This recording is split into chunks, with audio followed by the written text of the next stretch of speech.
myself. Had a baby boy early this morning, a very healthy boy. Mother and baby are doing incredibly well. It's been the most amazing experience I could ever possibly imagine. 12 words spoken in a private room changed royal history forever. Archie has more spark than George. He was made for the spotlight. Dropped casually by Meghan Markle at a closed-door Hollywood PR summit in early January, the comment didn't stay private long. The room was full of media strategists and publicists, people who knew exactly what those words meant and who would eventually hear them. Within 72 hours, Buckingham Palace responded. Not with a press conference or statement, but with something far more powerful. They opened the official line of succession website and deleted 2 names: Archie Harrison, Mountbatten Windsor. Gone. Lilibet Diana, Mountbatten Windsor. Gone. No announcement. No explanation. Just silence. And that silence was deafening. But was this erasure really triggered by one offhand comment? Or had the Crown been quietly building a case for years, waiting for the right moment? What follows goes far deeper than a deleted web page, involving sealed government documents, financial irregularities, a constitutional crisis, a secret letter from Queen Elizabeth herself, and a woman who, in trying to elevate one child, may have destroyed the futures of both. The comment heard round the palace. Let's set the scene. Early January, a private Hollywood PR summit. The kind of event where powerful people say the quiet parts out loud because they believe the room is safe. Meghan Markle was there, polished, confident, and in full Duchess mode. The comment, according to multiple sources who were present, wasn't framed as provocation. It was offered as maternal pride. Casual, breezy, the kind of thing a mother says when she believes her child is extraordinary. Archie has more spark than George. He was made for the spotlight. But here's what Meghan apparently failed to consider. She wasn't talking to friends. She wasn't talking to allies. She was talking to professional media operatives, people trained to recognize when a narrative has been weaponized. And within hours, the quote was circulating in private group chats, whispered through PR networks, and eventually confirmed by insiders speaking to royal correspondents. One senior figure, speaking anonymously, called it a provocation wrapped in vanity. Not because comparing children is inherently wrong, but because of which children were being compared. Prince George is the firstborn son of the Prince of Wales. He is third in line to the British throne. His future is constitutional. His education, his ceremonial appearances, his very public existence, all of it is oriented toward one singular purpose, preparing him to lead a nation. He doesn't get to opt out. He doesn't get a choice. That is the weight he was born into. Archie Harrison, by contrast, is the son of a duke and duchess who publicly walked away from royal life, who moved to California, who signed Netflix deals, who gave tell-all interviews on American television.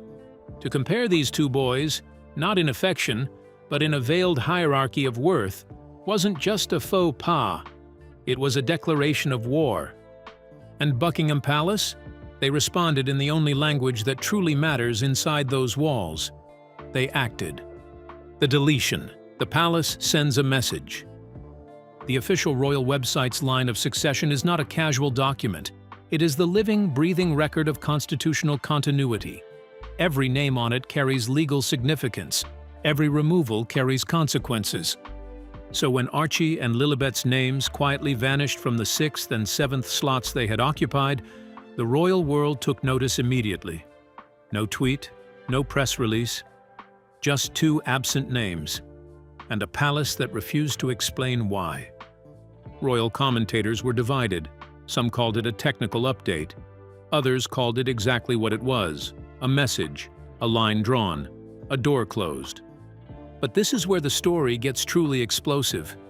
Because the deletion wasn't impulsive. It wasn't reactive. It was the final step in a years-long constitutional reckoning, one that had been quietly building since before Archie was even born. In mid-2025, a leak to the Parliamentary Office for Constitutional Integrity changed everything.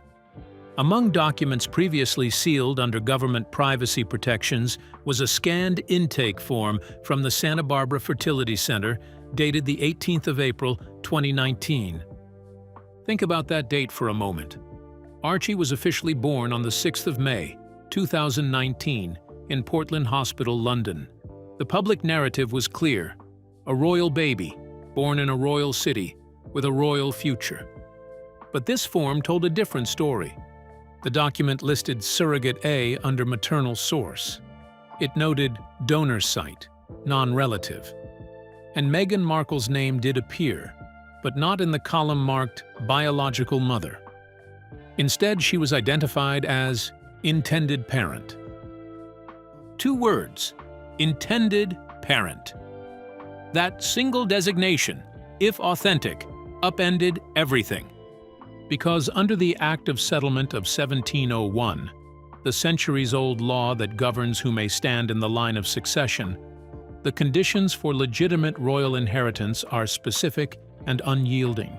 Not born in the UK, not born of the body of a royal consort, and under this document's implications, not legally eligible for succession. Now, we want to pause here and ask you something directly. Do you believe the palace had access to this information for years?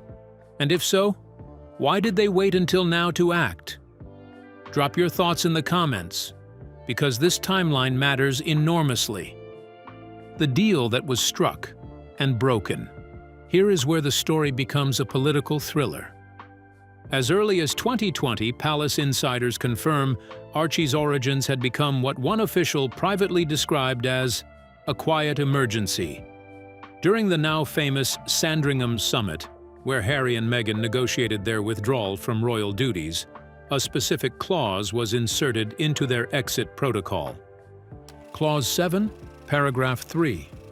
It read, "The sovereign shall withhold inquiry or scrutiny into matters of lineage and birth in exchange for the voluntary withdrawal of public duties, titles, and official representation." Read that again. Let it sink in. The palace agreed not to investigate Archie's origins, in exchange for Harry and Meghan walking away quietly. It was a truce, a sealed silence, a deal built on mutual discretion, and for a time it held. But then came 2021. Meghan and Harry sat down with Oprah Winfrey, and in front of tens of millions of viewers, they accused the monarchy of racism. They painted the institution as cold, cruel, and exclusionary. They implied that a member of the royal family, never named, had expressed concern about the color of their unborn child's skin. Then came the Netflix documentary in 2022. More accusations, more allegations of institutional cruelty.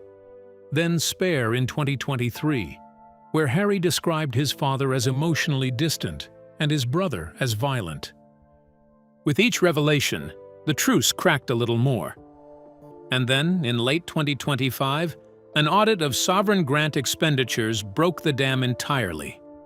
Because what that audit found wasn't just embarrassing, it was potentially criminal. Investigators uncovered a string of suspicious financial transactions routed through a Delaware-based shell company called Arch Genesis LLC.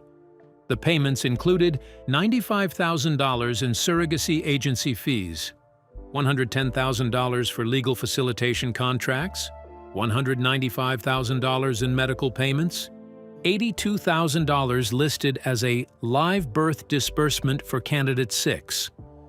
These payments coincided directly with the timeline of Archie's supposed London birth. And the funding source? It came from the Frogmore Cottage renovation budget. Public money, designated for estate refurbishment, now apparently connected to a surrogacy arrangement on the other side of the world. The palace no longer had a family disagreement on its hands. It had a financial scandal and a constitutional crisis simultaneously. And the time for diplomatic silence had officially expired. The letter's patent. The Crown draws its line. With the backing of Princess Anne and the quiet assent of King Charles III, a royal legal team was convened. Their task: draft a letters patent amendment that would permanently, unambiguously, re-establish the qualifications for royal succession. The document was finalized and signed on the 18th of January, 2026. Its central clause was simple, devastating, and deliberately worded to leave no room for interpretation. Succession and the rights of title shall be reserved for individuals born of the lawful biological union of a royal descendant and their recognized spouse. The phrase lawful biological union was not accidental. It was surgical. It rendered Meghan's children ineligible, retroactively and irrevocably. Within 36 hours of that document being signed, Archie and Lilibet's names disappeared from the royal website. Meghan's defenders called it petty vengeance. Her critics called it long overdue justice. But inside the palace, according to those who were present for the deliberations, only one word was spoken to describe the moment: closure. But let's be clear about something.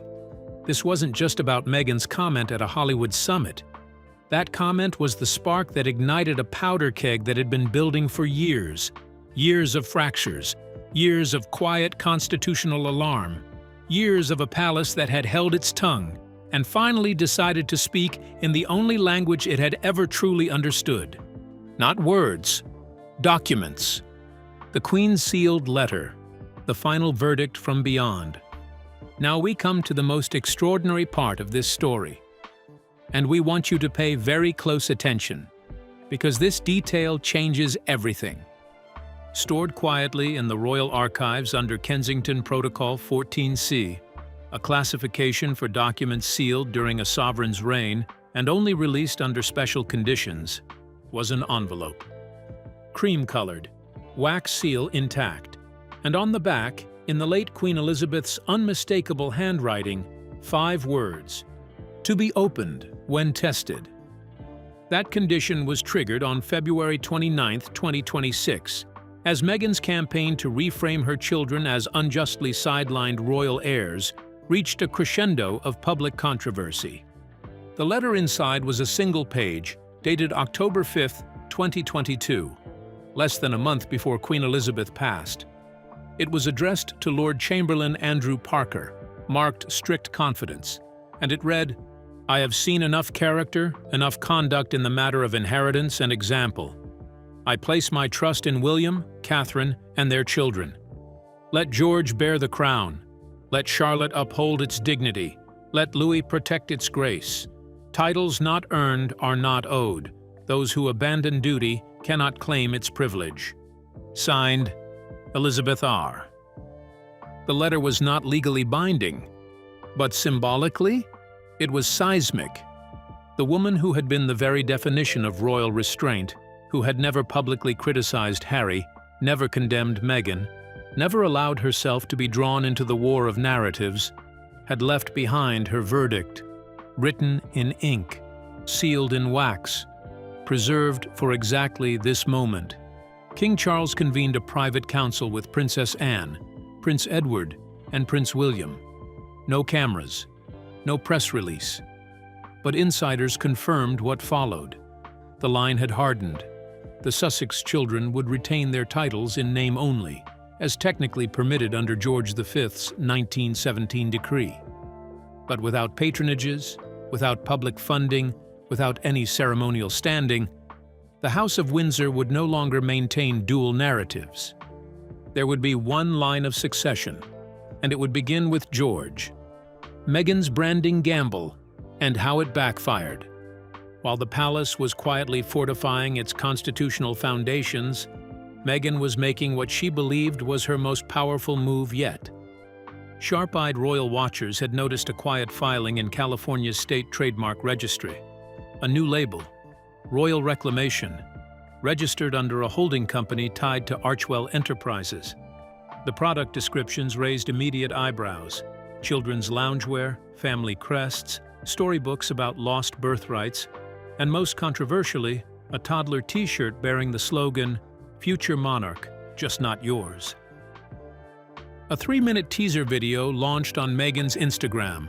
It opened with soft footage of young Archie running through a California orchard. A voiceover intoned, "Every child deserves their full inheritance, their full story." Then came vintage footage of Queen Elizabeth's coronation, digitally faded, paired with clips from Meghan's own black and white wedding. Then a bold caption appeared, "Royal blood doesn't fade, it fights back." Royal officials were stunned, but it was Princess Catherine who noticed the most disturbing detail buried in the campaign's product catalog, a children's picture book that directly paralleled Archie with Prince George.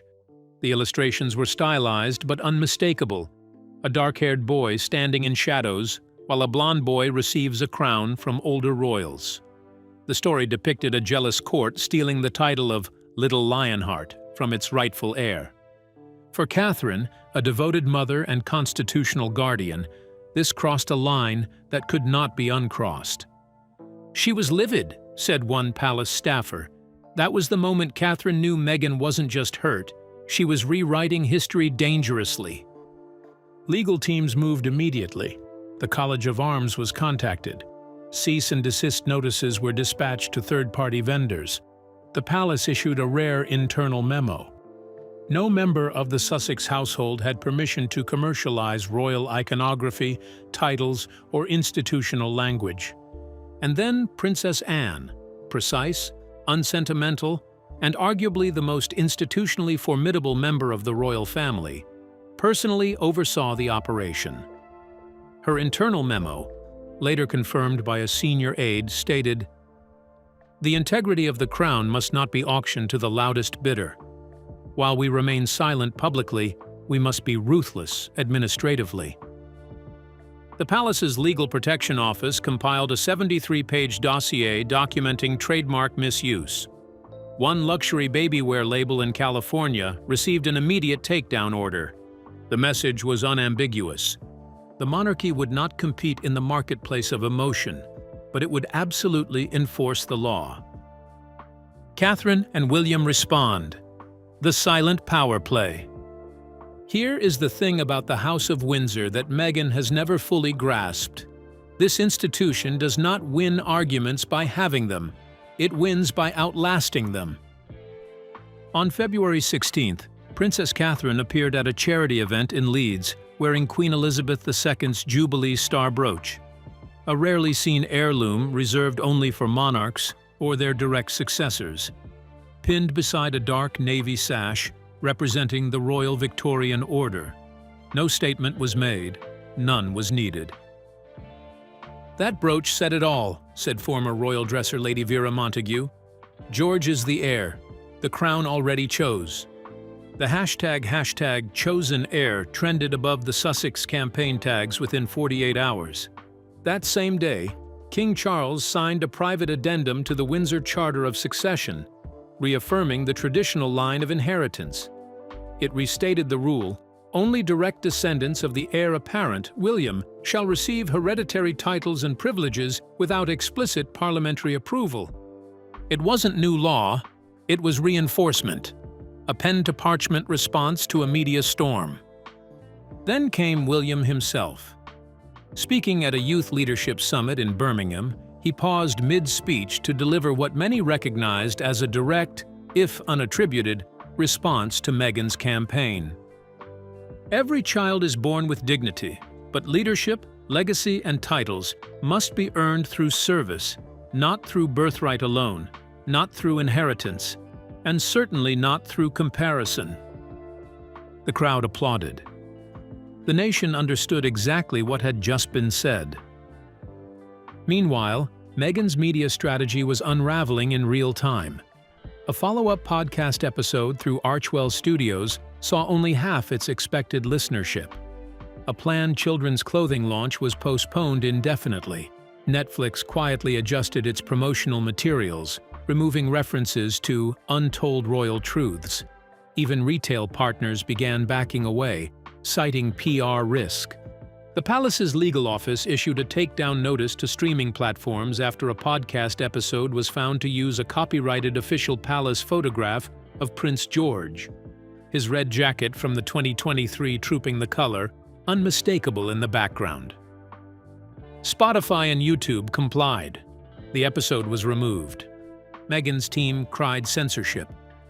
But the public had already made up its mind. A YouGov poll released on February 10th showed plummeting support for the Sussexes, particularly among older generations. Even moderate voices who had previously extended sympathy were now questioning the ethics of monetizing unresolved royal wounds. The former royal press secretary Sir Alistair Wellesley issued a statement that cut to the heart of it.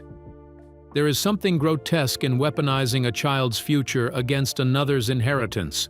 That is not reform. That is revenge." Harry's silent unraveling. And then there was Harry. He had been conspicuously silent throughout Meghan's escalating campaign. No public statements, no social media posts in support of royal reclamation, no co-signed letters or interviews. And then he was spotted arriving at Heathrow, alone. Rumors exploded. Was he returning to reconcile with his family? Had he finally broken with Meghan's strategy? Sources confirmed he met privately with Princess Anne at Gatcombe Park. The meeting lasted less than an hour. When reporters asked Anne afterward whether reconciliation was possible, she replied with 4 words that trended across UK social media for 3 days. "One cannot reconcile with tactics." That sentence is worth sitting with, because it tells us everything about where this family stands. The issue was never, in the palace's view, about Harry and Meghan's personal pain. It was about tactics, about a sustained, deliberate campaign to delegitimize the monarchy using children as proxies. Back in California, Meghan made one final attempt to regain control of the narrative, a live-streamed charity auction. She appeared in a flowing white dress, seated beside a mahogany table showcasing children's books, tiaras, and alleged royal memorabilia. The stream was titled, "A Future for Archie and Lilibet." But viewers noticed something troubling almost immediately. One of the tiaras on display bore a striking resemblance to the miniature coronet given to Princess Charlotte during her first state banquet. Photos were compared across social media. The resemblance was far too close to dismiss. Did Meghan acquire a replica? Was it a deliberate blurring of lines? Was she attempting to imply a royal continuity that no longer legally existed? The stream was cut short after 32 minutes. No public donations were reported. The royal press office issued a rare late-night statement. No royal memorabilia has been gifted, sold, or auctioned by the royal household to private parties. By morning, the damage was irreversible. The verdict, what this all means. Let's step back and look at the full picture because it is staggering in its scope. In the space of just a few weeks, we have witnessed a leaked fertility document that calls into question the circumstances of Archie's birth, a letters patent amendment that rewrites the legal definition of royal inheritance, a palace audit that uncovered financial transactions linked to surrogacy payments routed through public funds, a sealed letter from the late Queen Elizabeth opened under constitutional trigger conditions, declaring George her chosen heir, a royal branding campaign dismantled by legal cease and desist, a live stream shut down in scandal, and a prince flying home alone, meeting briefly with his aunt and saying nothing. What Meghan failed to understand, and what this entire saga has made devastatingly clear, is that the monarchy does not compete. It does not argue its worth in podcasts or Instagram videos or children's picture books. It does not need to.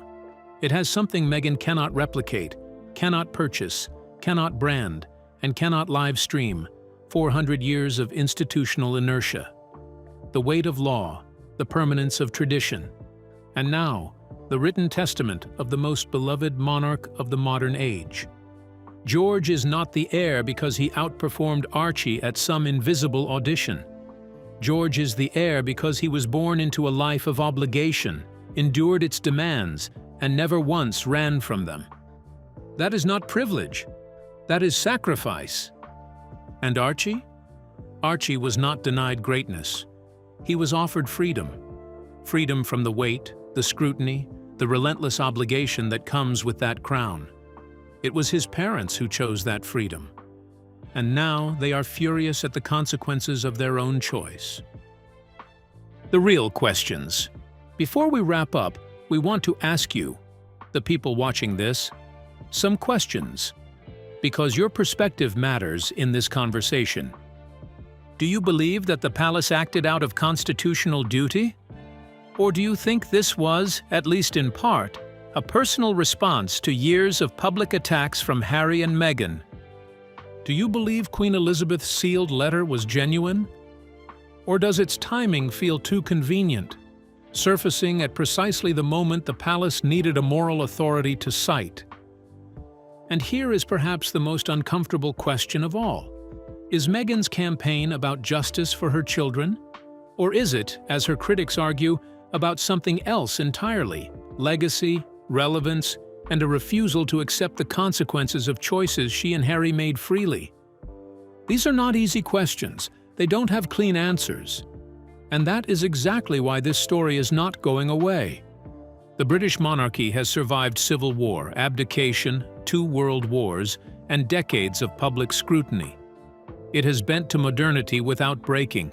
It has absorbed scandal after scandal and emerged, scarred perhaps but standing. What it will not do, what it has made unmistakably clear through every action taken in recent months, is negotiate its own legitimacy with those who walked away from it. In the end, this is not just a story about titles. It is not just a story about succession documents or sealed letters or Delaware shell companies. It is a story about what institutions represent and what happens when individuals mistake their personal pain for a constitutional grievance. The palace drew its line, the law provided the language, and a queen, gone from this world but not from its memory, provided the moral authority. Meghan wanted to write a new chapter in the royal story. Instead, she may have written the final one, for herself. The crown does not explain its heirs. It does not justify its choices to those who chose to leave. It simply endures. And it has been enduring for over 1,000 years. If this story shocked you, if you found yourself asking questions you hadn't considered before, hit that like button and subscribe, because we are just getting started. Share this with anyone who's been following the Sussex saga, and drop in the comments. Do you think the palace was right to act, or did they go too far? The conversation is just beginning.